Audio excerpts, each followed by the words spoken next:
Hello, listeners, and welcome.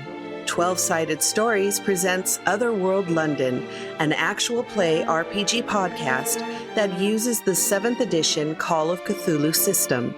We weave macabre, Gaslight-era tales of terror and suspense for your listening enjoyment. Our games are story-driven and rules-light. Now, our keeper for Otherworld London, Wes Otis.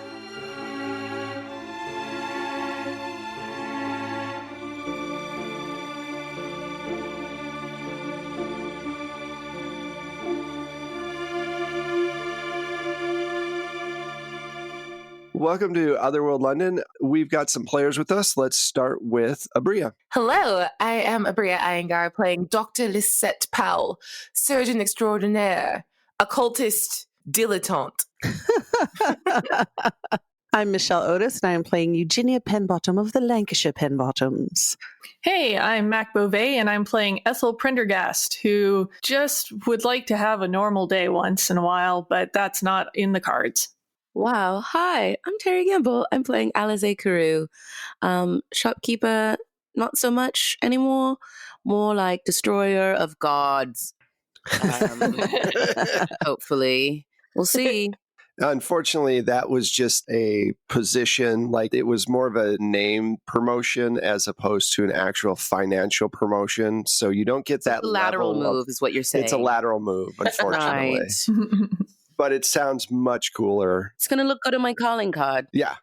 It's great for exposure. Oh, Yeah. no. A whole bunch of creative people like, fuck that. Exactly. Yeah. My favorite one is the skeleton, and it says he died from exposure. Yeah. So I've seen that with the Oregon Trail as well. It's amazing. You die from exposure. Yeah, exactly.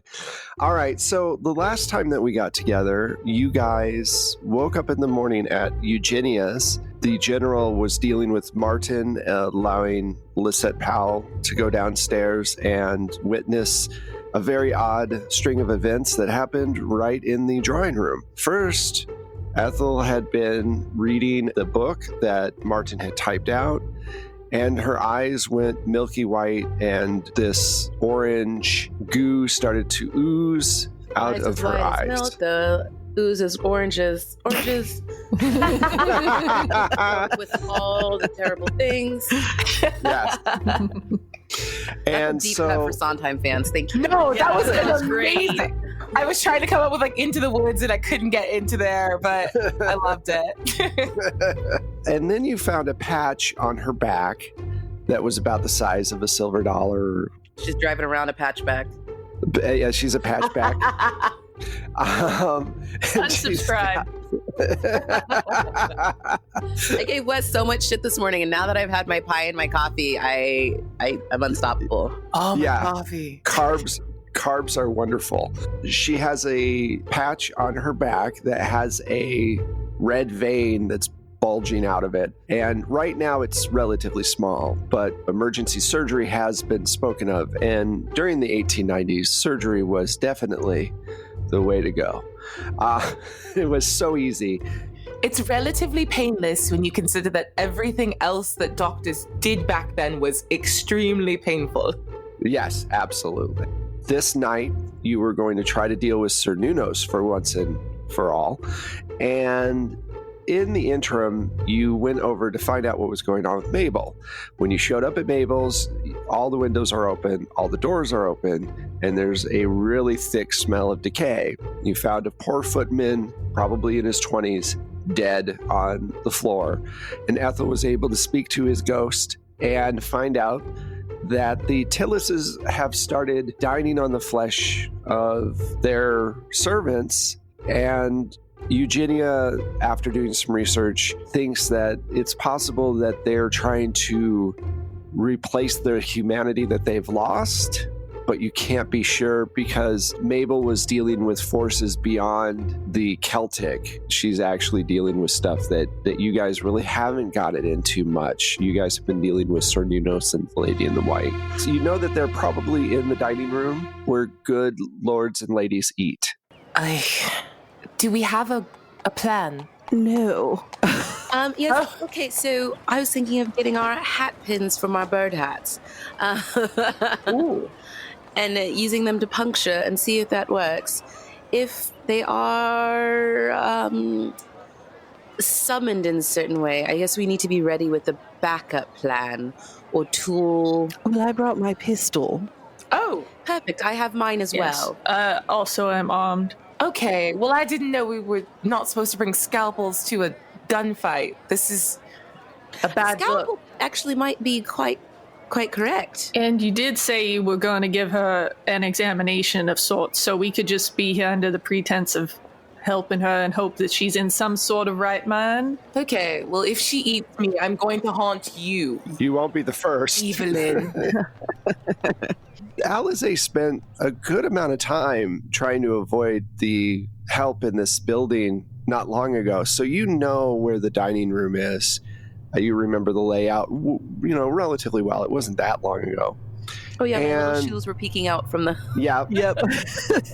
You tried to hide behind the curtain. and it didn't work out well. Yeah, you failed your role and they found you. So you guys go to the dining room door, and on the way there, you see a lot of bloody drag marks of bodies on the floor, just streaks of blood, all leading into the dining area. And the door is closed right now.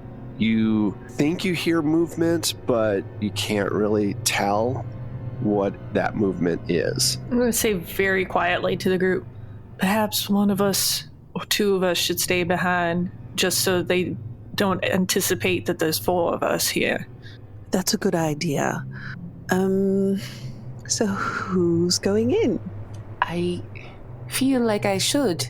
So Alize and Lisette are going to go in? Yes. Even though these are fictional characters and we are doing a story and whatever, I have a hard time saying Lisette instead of Dr. Powell. Because when you're a doctor, you have to say Dr. Powell or Dr. Yeah. whatever. Isn't that weird? Yay! It's a funny, weird thing in your brain. Yay! So you guys go to the door. How do you approach this? So I'm just going to give a little knock just to let her know that we're here, since we did say we were coming, yes? Absolutely. And just let her know that Dr. Powell is here to help. All right. On the count of 3, the other ladies at the guard, be ready. East, west, pistols out. Tits up, pistols out. All right.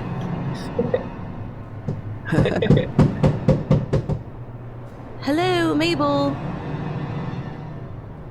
Hello. The door opens.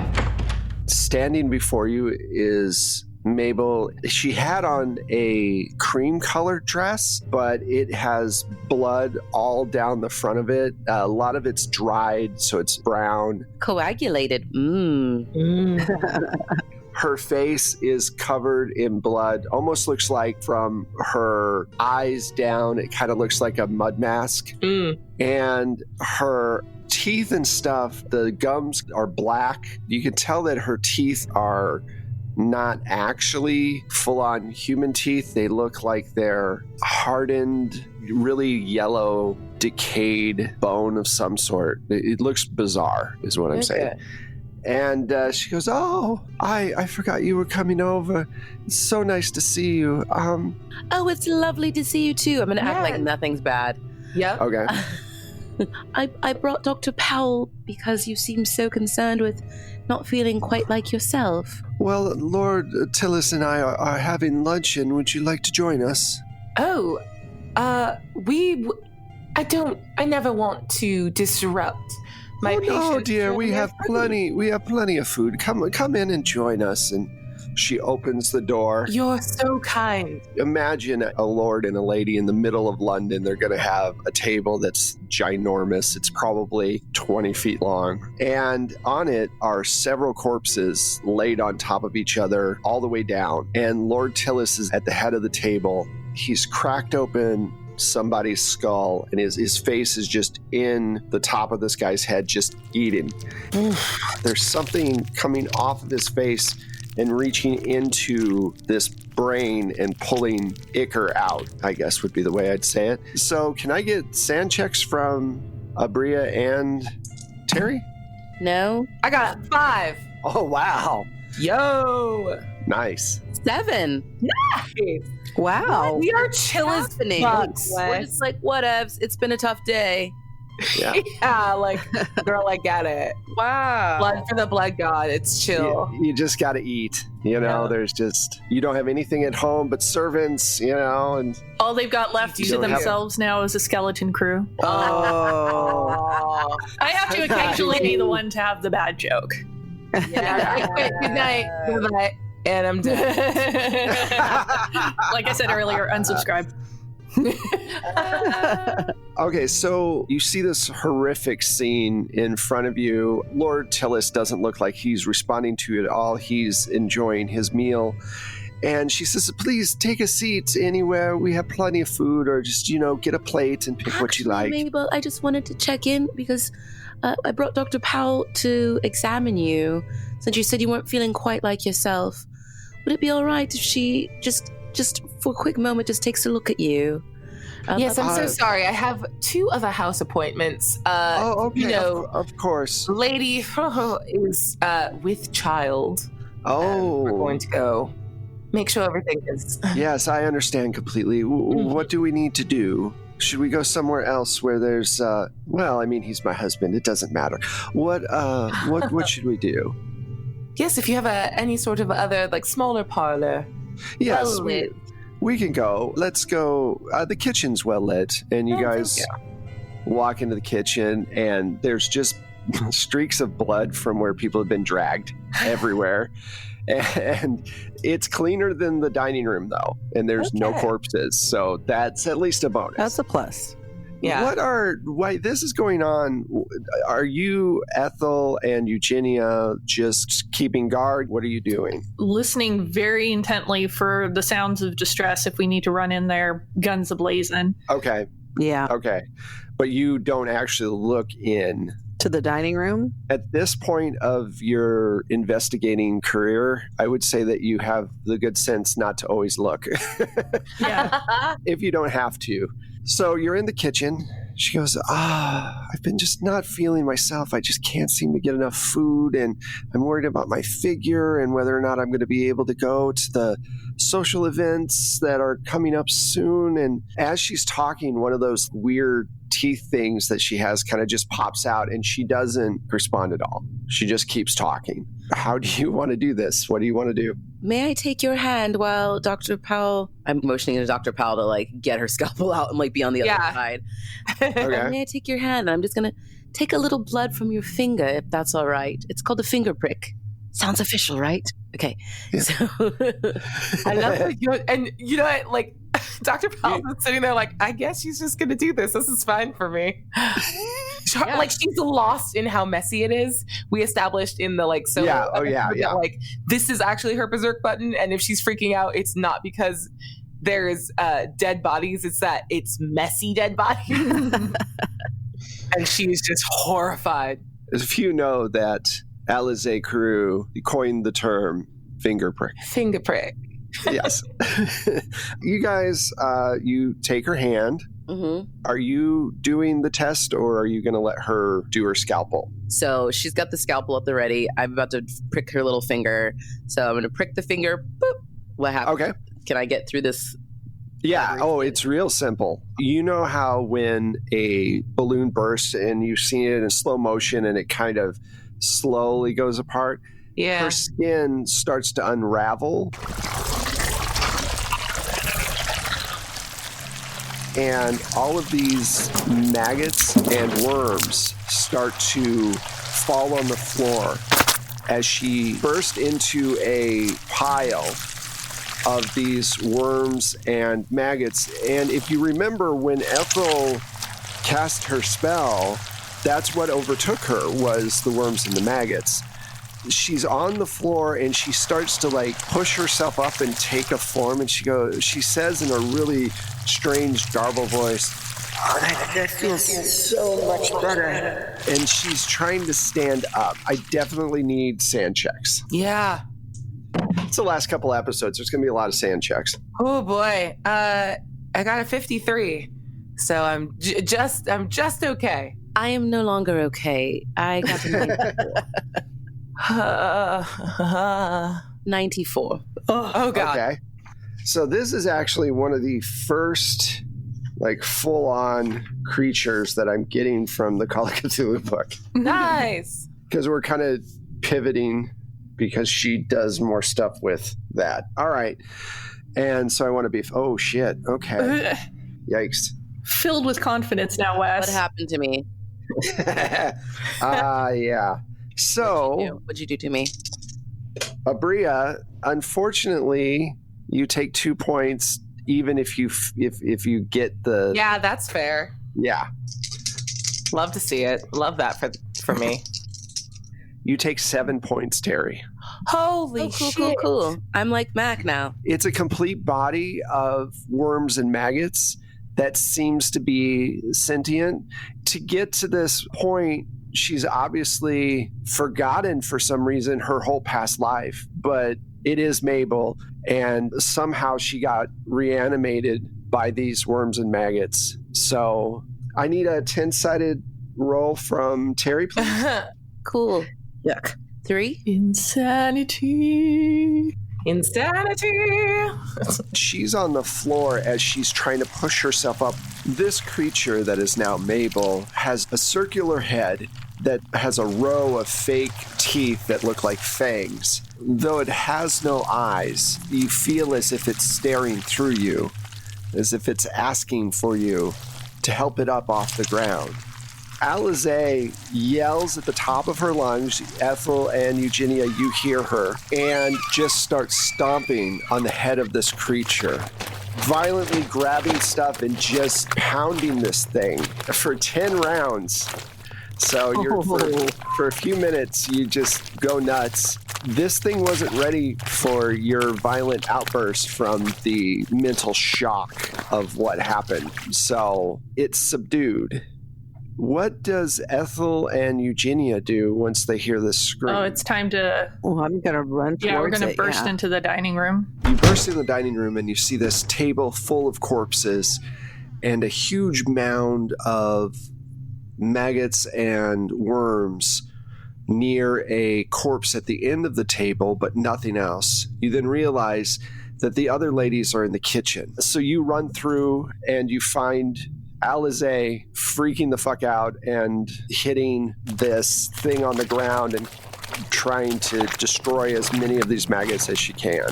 My question is actually, what are the rest of you guys going to do while she's having this freak out, violent attacks? She's like throwing pots at it and stomping on it. You're hearing the squishiness of all these creatures that she's trampling underfoot. Does it still... I'm going to look for matches. Yeah, I was going to say it's time to set shit on fire. Yep. Is there a fire going in the...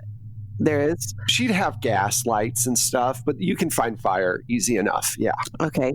Because some places don't have gas lights and electricity is relatively new, but she's rich, so she probably has the newer stuff. So she would definitely have gaslight. So yeah, I'm going to find something to start setting this place on fire, and then we need to get out. So, ladies, everything dies by fire. Let us set this place ablaze and run. How are you going to subdue Alize as she goes cuckoo banana pants? I guess while Eugenia is trying to get everything set on fire, I'm going to go and try and restrain Alize. Just, try and get her a little more under control. Lisette, what were you saying you wanted to do? Oh, I pulled out a syringe and I'm like, I have so much sedative. Got it. And I'm just loading it up. This is going to be a 2-prong attack. We're going to have Ethel trying to subdue Alize while Dr. Powell tries to sedate her. Ethel, can I get a brawl? Fight. Yikes. I do not have good brawl. But I got a 9. Oh, wow. Yeah. Whoa. A clutch situation, and she pulls it out. Excellent. All right, so you grab her. And what I'm actually doing is I went ahead and grabbed an apron. Okay. And so I've thrown the apron over her, like I'm holding on the sides, and then using that to try and hold her arms tight against her sides. Excellent. That's all very cool. Okay, so yeah, you do that, and she's trying really hard to get out. Dr. Powell, what would you like? Yeah, let's give her a little pokey poke with this partner grade sedative. All right, I rolled a 32. I have a 70 in medicine. We did the thing. Yeah, you're fine. You're fine. Alize, Yes. you remember getting really angry and your body like just getting jacked on adrenaline and going blind with rage. Yes. And then suddenly you find yourself on a cliff overlooking a beautiful valley. This forest is below you, and there is a outdoor church, almost like a little setup, and you and Benny are standing there getting married, and your family is all around you. Not far away, as you are smiling and looking around, you see in the woods that are just below the hill several yellow eyes looking up at you, calling to you. You remember what it was like to run on all fours through the forest with nothing on and wind just whipping past your body as you went as quickly as possible, and the feel of the gush of blood when you took down prey. And it's been a little while since you've had this kind of dual feeling in you, but it's definitely there. And they don't come out of the woods, but you can feel them calling to you. A little bit later, you wake up. You don't know how much time has gone by. Probably been at least an hour. We'll get right back to you. We'll find out what the ladies did as they were setting things on fire, but that's what you dream of when you go off, okay? Okay. All right.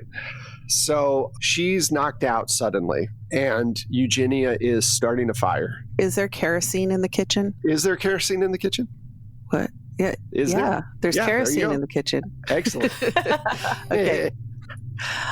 Any good kitchen would have kerosene. So no, I grab kerosene, I pour it on the maggots. Okay. And I guess are Ethel and Lisette, are you dragging her out? I imagine so, because I would need help to get her out. I think I've done enough schlepping of bodies that I could probably take Alize on my own. I would think straight out the kitchen door, because that would lead directly outside. Yeah.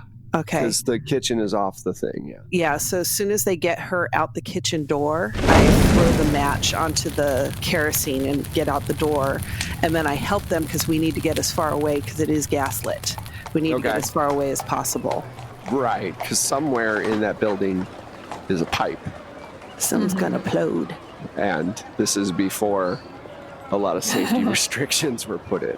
So you guys get Alize away from the house. Sure enough, a few moments goes by and you see just a little smoke. But because it was started so near the kitchen, it rapidly expands, and then there's this huge explosion.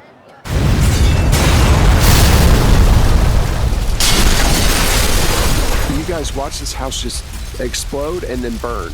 It's burning bright. It's going to take a while to put it out. Every so often you see a green hue come to a flame that shoots up into the sky. It's definitely not natural as it burns. And you can't help but think about Mabel and all you went through, and the last visage of her burning in the ambers of her old mansion. So after you watch the flames for a little while, do you all reconvene at Eugenia's house or somewhere else?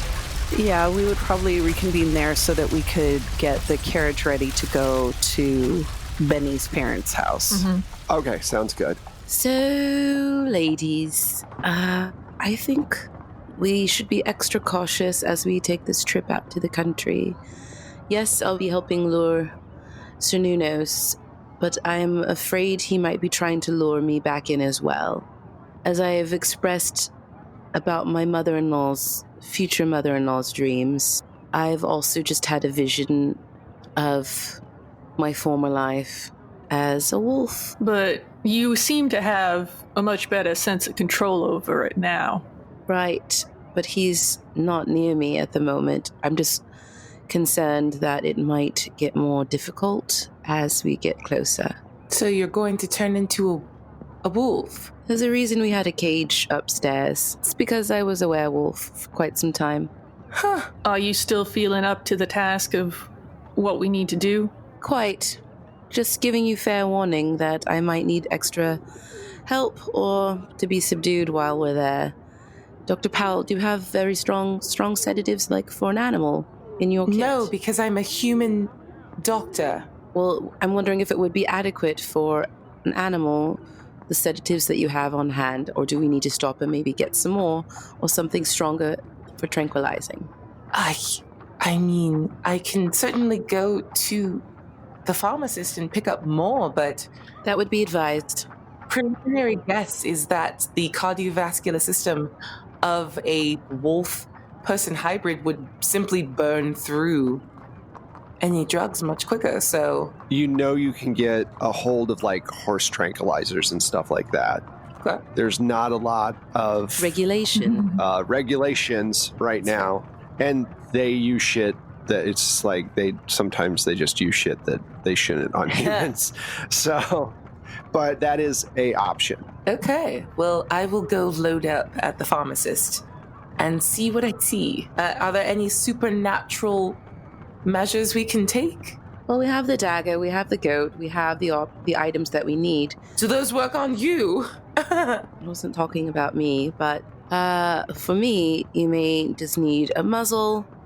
You're getting tranquilizers. Maybe fresh steak. Stop. That should work. Do you like belly rubs? I'm just trying to figure out. No, I do not. Okay, noted. Don't patronize the werewolf. So you got a basic idea. You're going to get a really strong sedative that's probably strong, and then you're going to also maybe have some restraints or some way to, I hate to say muzzle, but yeah, muzzle. You get all that stuff, and that takes up the rest of your day. You know, burning down a house. You also have to travel a good hour out of London, which, by the way, is a great idea. It amazes me how many parties are like, let's do the horrible thing right in the middle of the town. So you guys head out. You have all your stuff. And sure enough, Alize, as you guys are riding, because you've been this way before, you get flashes of yourself with a pack running towards London, which was the first time that you really changed when you went to the Dutch's house the first time, the manor, and you left Benny there in a state of befuddlement. You can definitely feel it. Now, luckily, it is not near a full moon right now. Thank goodness. Which is actually probably to your benefit. Yep.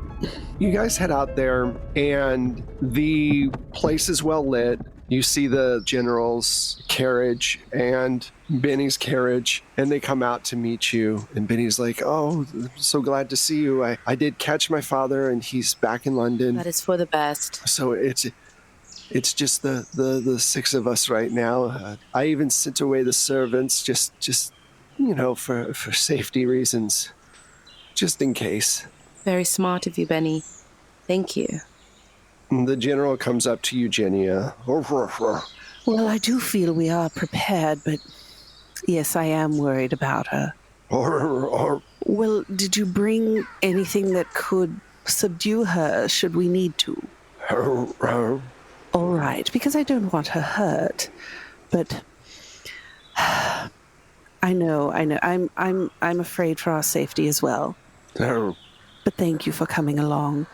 He just takes your hand and pats it. I kiss him on the forehead. Aww. You too. Yes, it's very cute. It is. You guys make your way out to the area. Now, Benny and the general are going to go with you. And the closer you get to the area, Alize, the more flashes of that night come into your head. And you feel a bit overwhelmed by the animal rawness of the moment as you get closer to the area, and you start to feel a little disoriented, but at the same time, you are relatively grounded. You're kind of in two worlds kind of thing, because you did split off from your wolf half. Your wolf half didn't have a chance in the hospital to rejoin with you. So you do have that as a bonus right now. If it had been able to rejoin with you, this would be much harder. So I steel myself and squeeze into Benny's arm a little harder as I'm walking out there and just assure him that I will protect you. Don't worry. We'll get through this. I might need to protect you. You have so many times before. I know. It's just every once in a while I have to pretend like I can protect you. Oh. I just squeeze him a little tighter and just let him know that no matter what, my dear Benny, I love you forever. If I am pulled into this somehow, please know that and always keep that memory. We will win together or we will fail together. But either way, we will be together. Oh. I love Benny so much. I love love. You guys are just the most. I'm gonna go clean a scalpel. She walks off. So you guys set up the area. You get everything ready to go. As with all good rituals, there's an involved chant that goes on. And we have with all rituals, you know. And with all rituals. There's the chanting and the dancing. So the hey hey and the hey ho.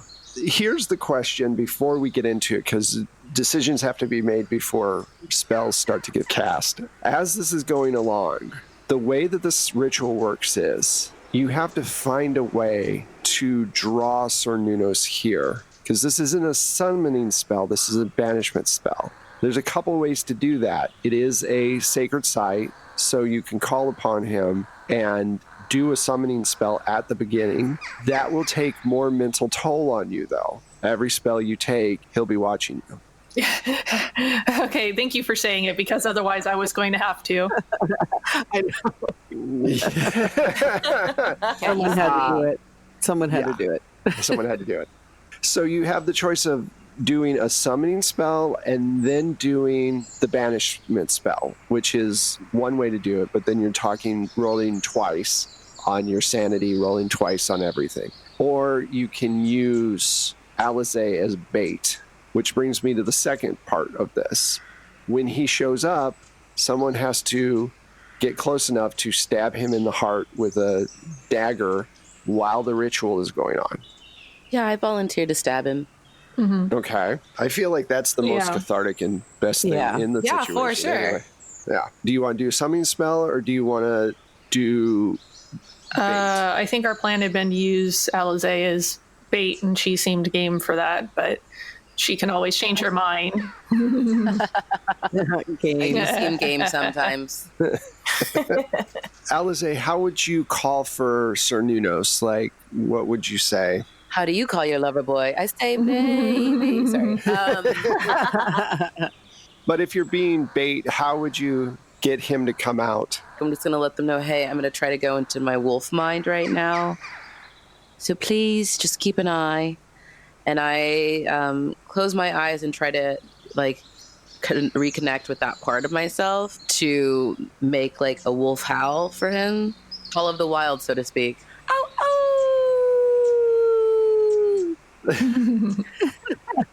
You've been feeling this pressure to do just that since you got sedated, and you've been feeling that draw to that part of you. You guys are in a large circle, and this wolf appears not far away from you, Alizé, and you know that it's your other half, and it says to you, "Are you coming back to us? Do you wish to be one of us again? Do you miss the hunt?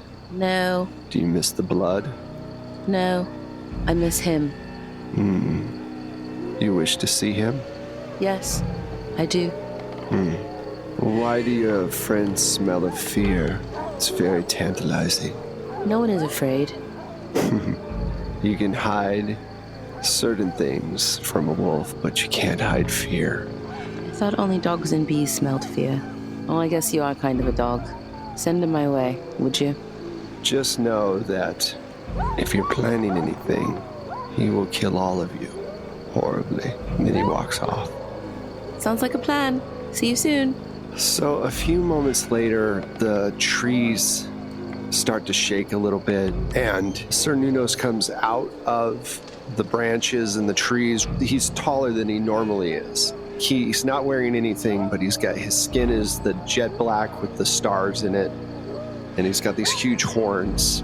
And as he starts to approach you, he goes from probably like 12 feet tall down to about 6. For everybody but Terry, I think we need to do a sand check. Yeah, we do. Yeah. Yeah, that's about right. 84. 3. Ooh, 22. I'm good. All right. Lisette's like, I'm new here. Hello, I'm new and I have to kill a goat in a second. I'm just not feeling super great. Oh, I forget that. Okay. Yeah, the goat was not happy when the wolf showed up. Like, Yeah. oh shit, wait a minute. So you take 5 points. I'm at a 49. Oh, yay! On It's a twinsies. 49. You are dealing with a god, so that's usually how that works. Not far away from the circle, Ethel, you notice once again Dr. Vogt taking notes. Son of a bitch. Do me a favor, roll against your intelligence, Dr. Powell, and let me know what you got. You want to get higher than your intelligence. Okay, higher? Yes. Well, no. Do I get advantage? No. Okay. I did not do it. I got a 52. Okay, roll a 10 for me. 7. Okay. I think I remember what 7 is. Starting to remember. I'm just too small. Oh, I love that. Like, now that I've rolled, it doesn't matter. I'm just sad. You turn and just start running. Let me see something. You turn and you start to try to run away, and the general reaches out and grabs the back of your dress and pulls you back as you're just trying to get away from this thing. One-handed. Yep. Just You see not far away, you guys are flanked by wolves all around in the woods. So had he, and I rolled for it, had he let you go, they would have gotten you. Oh, no. So you're panicking, and right now you're kind of out of commission just for the next few minutes as he tries to calm you down. We'll get right back to you. Okay. How many points do you have at this point for sanity? 49. Oof. Yeah. Yeah. A lot. It's been a rough season. I It just has started. been. Yeah, I know. Well, you're in season 3, so that's the hard part is that, we're at DEFCON Cthulhu at this point. Okay, so yeah, he walks up and That's like DEFCON Cthulhu Jam. Anyway. So he comes up to you and looks down and just kind of stares at you with his starry eyes. The chanting begins as you guys try to cast the spell. Dr. Powell, Ethel, and Eugenia, and I'm going to roll for Benny and for, the general doesn't really know what chanting is. It does.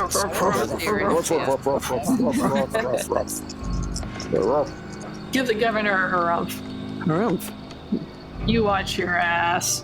Okay, so we're going to be rolling against our power. Let me know what you get. A 36 underneath my 70. A 5 under my 7. Damn. Wow. Nice. Best roll I've had all day. Hey. What's that? Oh, I got a 40. Okay, cool. Nice. Sorry, I didn't hear you. Nope, Okay, I didn't say it. I was just like, blah, blah, Yeah. blah, blah, blah. So when you guys cast this spell, it definitely takes a toll on you because you're using magic and you're tapping into forces way beyond human comprehension.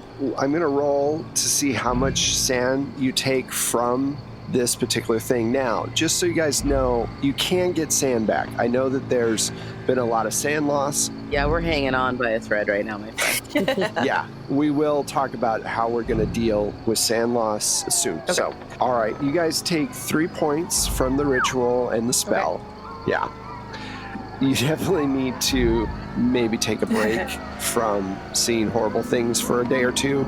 So you hear them around you chanting Alizé, and you suddenly feel this different energy come over the circle, and you just know that the spell is working because the whole energy of the circle has changed, and it's in that moment that you need to strike. How are you going to do this? Well, I've got the dagger at the ready, got my hand on it, and I'm going to put my hand on his nice starry chest. It's going to be hard because I feel like I'm going to be drawn to that chest for a hot second because it probably feels really nice to feel like the stars and nights in my hand. But I'm going to steady my hand on that starry chest to pull out the dagger. The goat has been killed, right? Well, that's what I was just about to say because I was remembered about the goat. Yes, Dr. Powell, just give me a straight up medical roll, but I'm going to give you advantage on it because you did studying and whatever for it. I'm going to be... Thank you. I got a 16 the first time and then a 15 the second Excellent. time. So, nice. Yeah, you pull the goat's heart out. And Alize, as you're touching his skin, you feel this flash of everything that you've been through with him. And some of it was quite hot and naughty. And that kind of overwhelms you for a moment. Can you give me a power roll? Roll against your power. That's a 37, and my power is 70. Oh, no problem. You remember Benny. You push past all of the stuff, and you just think about Benny standing there with that little grin on his face waiting to get married, and you have a clear head. Tell me what you do. I steady myself and look him in the eye and just say, "It is finished." And I stab him with my dagger, plunge the dagger into his chest to try to rip it open, and hopefully something good happens. All right, so you do that, and the dagger goes straight into his chest, and you basically are able to, because Starskin is weird, you go through his body, out his back, and he explodes in a brilliant, fiery flame of light, just overwhelms all of you, and you're all knocked down.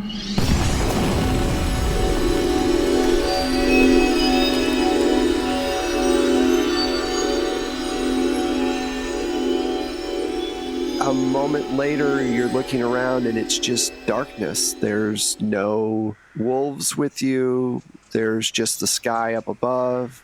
The general comes over to Eugenia and says, it helps you I'm up. all right, dear. Are you all right? Benny comes over and it helps Alize up, and dear, it's over, right? That's it. For now. I can't say that it'll be forever, but it is for now. You're so brave. I'm so happy for you that we've been able to finish this, and at least for now. You're so brave. I adore you.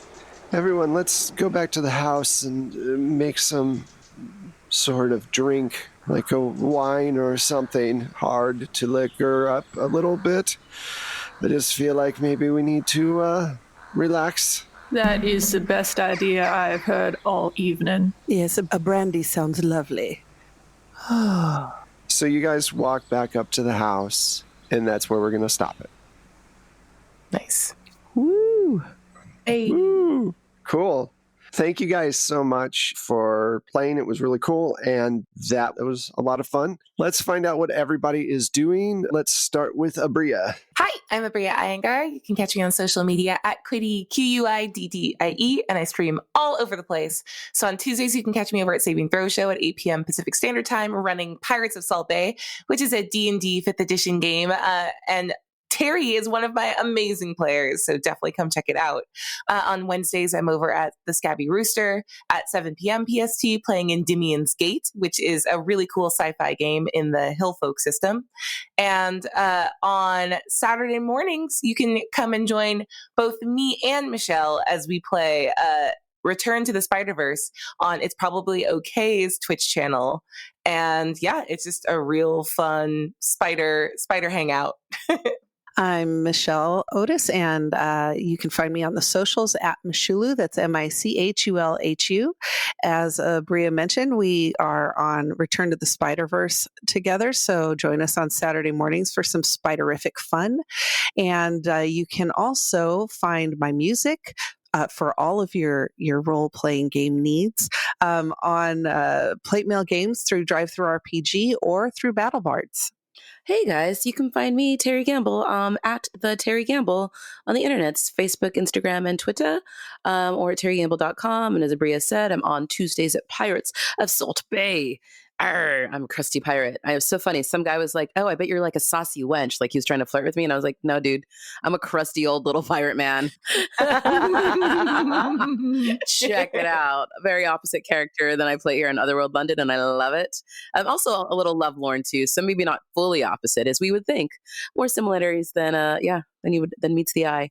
You can also find me Mondays talking about scary movies at Horror Movie Survival Guide. Sometimes we play there too, but no games really, just talking and playing about scary things. You can find me everywhere else. Just check the Twitters because I'm doing some one shots and some whatnot coming up soon. So check those out. Hey guys, you don't need to do a complicated chant to summon me. You can just find me on the internets as at Strange Like That on the Twitter, the Instagrams, and the Facebooks. You can hit me up there to see some of the art I've been working on. I've got a little shop. I've got tarot card readings I'm doing remotely, fun stuff.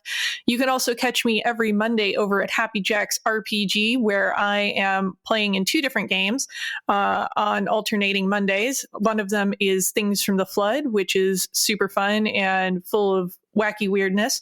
And the other is a brand new game called The Great American Witch, which I am looking very forward to diving into and living my best spooky life when I'm not living it here at Otherworld London. My name is Wes Otis, and you can find me at Plate Mail Games on Twitter. You can also find me at Plate Mail Games on Instagram. You can find the show 12 Sided Stories, the number 12, at Twitter and also on Instagram. You can find us on our own webpage as well. If you want to help out the podcast, we would greatly appreciate it. You can join our Patreon. Just look up 12 Sided Stories on Patreon, or you could give us a review or a shout out. Any of those things help a lot. We really appreciate whatever works for you is great. Thank you so much for listening. We appreciate it, and we will talk at you soon. Bye.